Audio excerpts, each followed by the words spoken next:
ka akoma shumë hapësirë të pa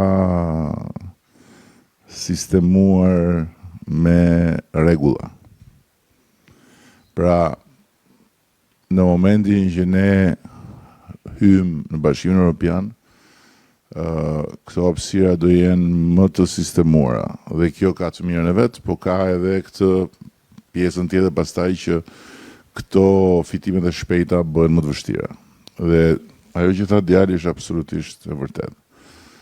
Në Amerikë akoma sot nuk diskutohet që mund të arrish të fitosh edhe të kursesh. Në Europë, domethënë të jesh një emigrant ose më keq akoma dikush që shkon atje dhe nga që s'ke pasaportë europiane, megjithëse shkon atje pa vizë, s'ke leje qëndrimi dhe duhet kërkosh azil. Edhe dhe pritë azilit, fillosh një punë, edhe të pretendosh që do kursesh, është e pamundur.